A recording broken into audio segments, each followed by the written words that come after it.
नमस्कार मंडळी, मी सुवर्णाच्या जगमध्ये आपले खूप खूप स्वागत करत आहे. तर आज मी बनवते रसगुल्ला. आणि जर तुम्ही चॅनलवर नवीन असाल तर प्लीज लाईक करा, शेअर करा, कमेंट करा, सबस्क्राईब करा. बघा एकदम किती स्पॉन्जी आणि जाळीदार बनलेला आहे. एकदम परफेक्ट रेसिपी आहे. तर हे बघा किती मस्त यम्मी दिसत आहे. तर चला आता आपण रेसिपीला सुरुवात करूया. त्याआधी चॅनलवर नवीन असाल तर प्लीज सबस्क्राईब करा. तर हे बघा आता पहिला सुरुवातीला आपण चासणी बनवून ठेवूया. तर त्यासाठी सुरुवातीला मी 1 वाटी साखर घेतलेली आहे आणि आता यामध्ये आपण 1.5 वाटी पाणी मिक्स करणार आहोत. आपल्याला चासणीची तार वगैरे काही बनवायची गरज नाही आहे. फक्त आपल्याला साखर व्यवस्थित विरघळून घ्यायची आहे पूर्णपणे. तर अशा प्रकारे आपण सोप्या पद्धतीने एकदम रसगुल्ला बनवू शकतो आणि एकदम मस्त टेस्टी होतो, यम्मी होतो.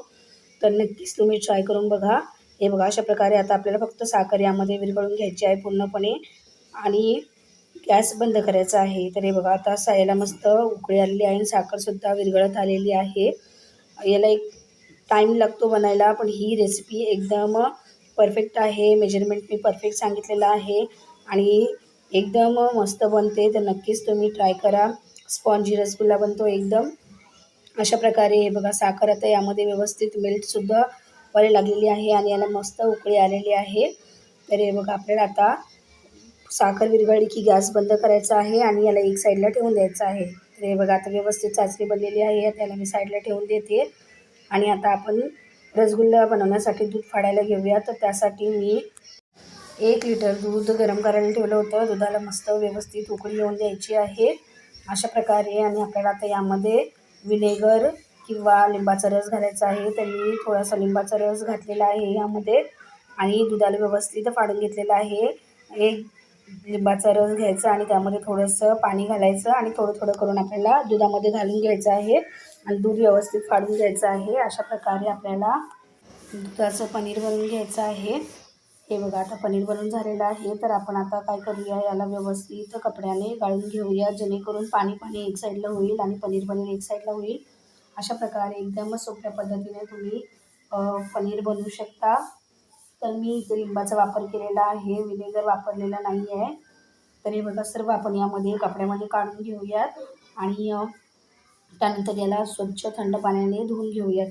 अशा प्रकारे एकदम सोप्या पद्धतीने आपण कोणतेही केमिकल वगैरे काही वापरलेलं नाही आहे, विनेगरसुद्धा नाही वापरलेलं आहे आणि एकदम परफेक्ट पनीर याचं बनतं.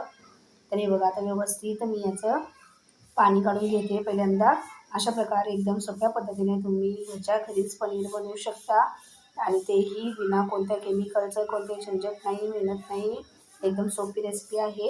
आता यामध्ये मी थंड पाणी घालून याला धुवून घेते व्यवस्थित स्वच्छ. अशा प्रकारे आपल्याला याला थंड पाणी घालून व्यवस्थित स्वच्छ धुवून घ्यायचं आहे जेणेकरून यामधला आंबटपणा जाईल आणि यामध्ये जर का लिंबाचे रेषे असतील तर ते सुद्धा निघून जातील.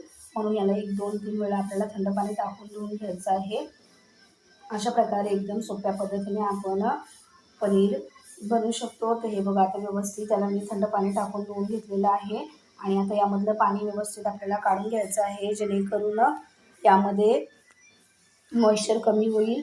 एकदम पूर्ण पाणी नाही काढायचं आहे, पण जवळजवळ थोडंसं पाणी काढायचं आहे. आणि काय करायचं, थोडंसं पाणी पिळून घेतल्याच्यानंतर आपल्याला याला गाळणीमध्ये ठेवायचं. त्याच्यावरती थोडंसं वजन ठेवून द्यायचं आहे जेणेकरून एक्स्ट्रा जे पाणी असेल ते निघून जाईल. तर हे बघा अशा प्रकारे मी आता याला ठेवून दिलं होतं. यामधलं एक्स्ट्रा पाणी निघून गेलेलं आहे आणि बघा आपलं पनीर एकदम मस्त परफेक्ट तयार झालेलं आहे. तर अशा प्रकारे मी प्लेटमध्ये काढून घेतलेलं आहे. जरा घेताना मोठी प्लेट घ्यायची आपल्याला, कारण आपल्याला हे मस्त मळून घ्यायचं आहे. तर अशा प्रकारे बघा मी आता याला फोडून घेते आहे जेणेकरून मला मळताना सोपं जाईल. अशा प्रकारे आपल्याला हे व्यवस्थित मळून घ्यायचं आहे. पहिल्यांदा मी याला व्यवस्थित मोकळं करून घेते आणि हाताचा जो पंजा असतो त्याच्याने आपल्याला याला व्यवस्थित मिक्स करून घ्यायचं आहे. याला मिक्स करायला खूप वेळ लागतो. 10 ते 15 मिनटं आपल्याला असं मसलायचं आहे जेणेकरून यामध्ये व्यवस्थित चिकना पण येईल आणि एकदम सॉफ्ट होईल हे. अशा प्रकारे आपल्याला हे मळून घ्यायचं आहे. तोपर्यंत मळायचं आहे जोपर्यंत एकदम मस्त होत नाही आणि आपल्याला एकदम परफेक्ट बनवायचं आहे. त्यासाठी याला मसळणं खूप गरजेचं आहे. कम से कम आपल्याला 15 मिनटं मसळणं जरुरी आहे. अशा प्रकारे मी फास्ट फॉरवर्डवर दाखवत आहे बघा. हाताच्या मदतीने याला आपल्याला 15 मिनटं याला मसळून घ्यायचं आहे. एकदम चिकना डो बनवायचा आहे फाटणार नाहीत आणि एकदम स्पॉन्जी बनतील. तेव्हाच बनतील जेव्हा आपण याला व्यवस्थित मिक्स करून घेऊ, व्यवस्थित याचा डो बनवून घेऊ. पनीर व्यवस्थित बनलं पाहिजे. पनीर जेव्हा परफेक्ट बनतं तेव्हा रसगुल्ले फाटत नाहीत किंवा फुगतात एकदम परफेक्ट. नाहीतर जर आपण व्यवस्थित याला मळलं नाही आणि कंटाळा केला तर हे व्यवस्थित परफेक्ट बनत नाहीत, फुगत नाहीत. आणि दुसरी गोष्ट म्हणजे ना, हे फाटले जातात. त्यामुळे ही स्टेप करणं खूप गरजेचं आहे आणि मळणं अतिशय गरजेचं आहे. मिनिमम 15 मिनिट्स, त्याच्या जास्ती तुम्ही मसळलं तरी चालेल, पण 15 मिनिट्स करणं गरजेचं आहे. अशा प्रकारे याला मेहनत थोडी जास्ती लागते, पण जेव्हा का आपण व्यवस्थित याला मळून घेऊ तर हे एकदम परफेक्ट बनतात. त्यामुळे आपल्याला हे मळणं एकदम गरजेचं आहे. हे बघा, आता याचा डो एकदम सॉफ्ट झालेला आहे, तरीसुद्धा अजून एक 2-3 मिनटं मी याला असंच मिक्स करून घेत आहे. मळायला याला थोडीशी मेहनत जास्त लागते, पण जेव्हा हे बनून तयार होतात तेव्हा मात्र एकदम सॅटिस्फॅक्शन होतं किंवा आपली मेहनत एकदम कामाला आले. आणि प्लीज तुम्ही व्हिडिओला लाईक करत जा, सबस्क्राईब करत जा, कारण जेव्हा आपण कुकिंगचे व्हिडिओ बनवतो त्यावेळेला एक तर एवढी गरमी आहे आणि एवढ्या गरमीमध्ये व्हिडिओ बनवणं खूप स्ट्रगलचं काम आहे आणि तुम्ही लाईक, शेअर, कमेंटसुद्धा करत नाहीत. तर प्लीज शेअर करत जा. हे बघा, अशा प्रकारे आपल्याला याला मसळून घ्यायचं आहे. हे बघा, आता मस्त एकदम चिकना डो याचा बनत आलेला आहे. हे बघा, आता फाईन डो बनलेला आहे. तर अशाच प्रकारे आपल्याला डो हवा आहे. याला व्यवस्थित मिक्स करणं खूप गरजेचं आहे. हे बघा, आता हे मला वाटतं परफेक्ट बनून झालेलं आहे आणि डो बघा एकदम सॉफ्ट बनलेला आहे.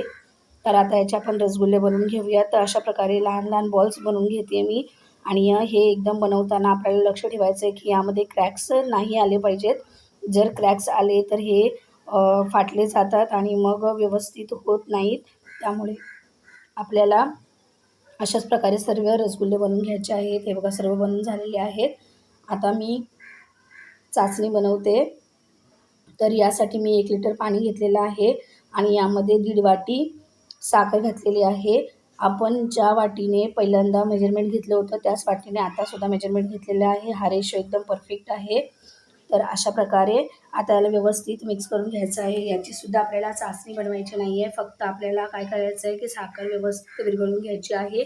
आणि एक गोष्ट मात्र यामध्ये लक्ष ठेवायचं आहे, जेव्हा आपण यामध्ये रसगुल्ले घालणार तेव्हा फ्लेम हाय पाहिजे. आणि दुसरी गोष्ट म्हणजे की पाणी एकदम गरम उकळतं पाहिजे. बॉल्स असे बबल्स आले पाहिजेत पाण्यामध्ये, तेव्हाच रसगुल्ले सोडायचे आहेत.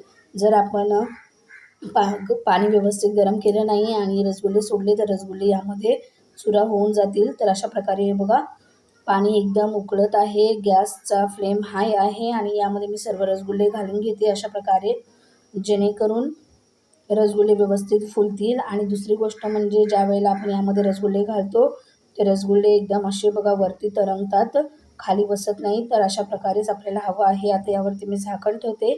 तर हे झाकण मी ठेवलेलं आहे, त्यामधून वाफ जात होते म्हणून मी दुसरं झाकण ठेवलेलं आहे.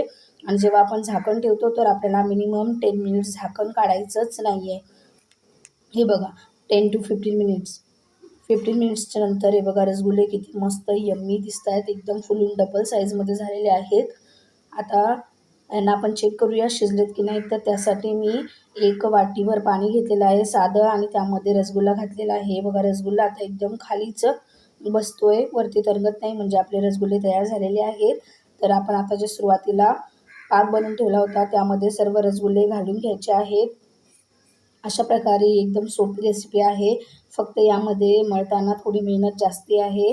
ती स्टेप फॉलो केली आणि मेजरमेंट्स फॉलो केले तर एकदम परफेक्ट रसगुल्ले बनतात. हे बघा, किती मस्त ज्युसी झालेले आहेत. रस किती मस्त निघतोय. दिसायलासुद्धा परफेक्ट झालेले आहेत आणि खायला तरी अप्रतिम झालेले आहेत. एकदम हलवाई स्टाईल. तुम्हाला हवं असेल तर तुम्ही इलायची वगैरे वापरू शकता, केसर, इलायची. मी यामध्ये काही वापरलेलं नाही आहे. असेच खूप मस्त लागतात. एकदम स्पॉन्जी रसगुल्ला आपला तयार आहे. हे बघा, जर तुम्हाला माझी रेसिपी आवडत असेल तर प्लीज लाईक करा, शेअर करा, कमेंट करा, सबस्क्राईब करा माझ्या चॅनलला. अशा सोप्या आणि मस्त रेसिपी बघण्यासाठी. आणि प्लीज लाईक करत जा, कारण खूप मेहनत लागते. तर अशा सोप्या रेसिपी बघण्यासाठी आणि वेळात वेळ काढून व्हिडिओ बघितल्याबद्दल तुमचे खूप खूप धन्यवाद.